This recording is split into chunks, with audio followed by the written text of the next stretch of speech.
17 000 milliards de dollars. En fait, c'est ce qui s'est évaporé des marchés mondiaux en quelques heures ce vendredi 27 mars 2026. Ouais, c'est un vrai bain de sang. Tout est dans le rouge. Le Nasdaq corrige de 10% et le Bitcoin a carrément plongé sous les 66 000 dollars. Exactement. Et en fouillant dans nos sources d'aujourd'hui, on réalise vite que c'est pas juste un petit coup de stress passager. On a un carambolage entre des tensions macroéconomiques hyper classiques et une chute de données IA totalement dingue. C'est ça. Donc bon, on va décortiquer un peu tout ça parce que les vrais mouvements se font vraiment sous la surface. Alors si l'on relie cela au contexte global, on a d'abord la géopolitique pure et dure. Les tensions en Iran font flamber le pétrole à plus de 100 $ le baril, ce qui réveille la peur de l'inflation, quoi. Totalement. Et du coup, l'aversion au risque explose. Le fameux portefeuille 60-40 qui mixe actions et obligations, il sous-performe massivement parce que même la dette souveraine se fait attaquer. Je suis d'accord pour le stress lié à l'inflation, mais de là à avoir 300 millions de dollars de positions crypto longues liquidées en une seule journée, il y a autre chose, non? Bah oui, c'est le fameux effet vendredi. Genre on barricade les fenêtres avant la tempête du week-end? Voilà, c'est exactement ça. Les systèmes institutionnels liquident automatiquement leur position à effet de levier. Ils veulent surtout pas se retrouver coincés dimanche s'il y a une escalade militaire.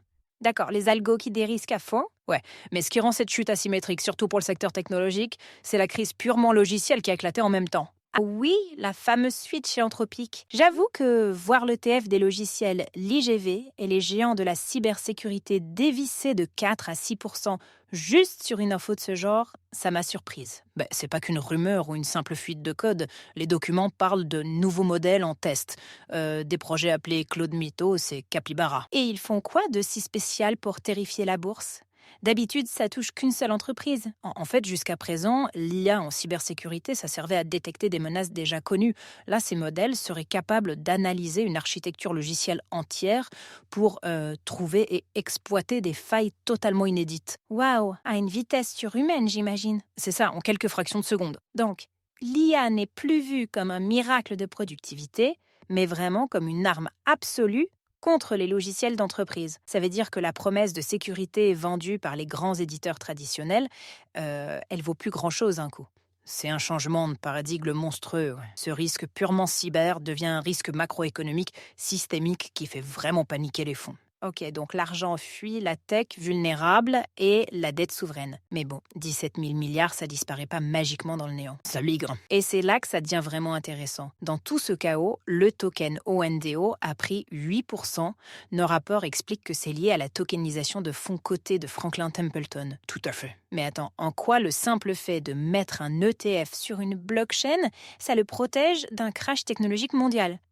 Ce qui est fascinant ici, c'est que l'argent cherche avant tout la certitude.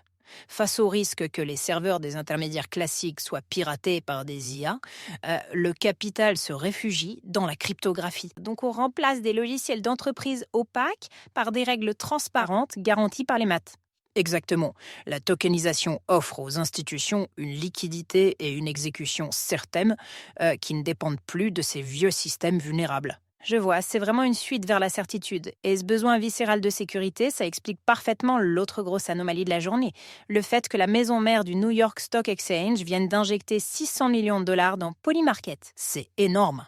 Grave. Pendant que la bourse panique face à l'incertitude mondiale, il finance littéralement l'infrastructure qui permet de parier sur cette même incertitude. C'est la couverture stratégique implacable. Les marchés prédictifs monétisent la volatilité. Kalshi, un de leurs concurrents, génère déjà 1,5 milliard de revenus sur ce modèle, quoi. Donc, quand l'analyse financière classique bug face à des variables imprévisibles, on parie directement sur la résolution d'événements du monde réel. Voilà, l'argent institutionnel ne s'évapore pas, il va vers ces nouvelles infrastructures certifiées. Pour ceux qui suivent cette analyse en profondeur, la leçon c'est qu'il faut vraiment suivre ces flux financiers cachés pour survivre à la surcharge d'informations en jour de panique. Toujours suivre l'argent. Ouais, clairement. D'ailleurs, on va clore ce décryptage avec une question un peu provocatrice à garder en tête. Vas-y. Si les nouveaux modèles d'IA d'Anthropic sont déjà capables d'éventrer les architectures logicielles classiques en un éclair, combien de temps faudra-t-il avant qu'ils ne traquent des failles massives dans les contrats intelligents? Oui, la fameuse faille dans la blockchain.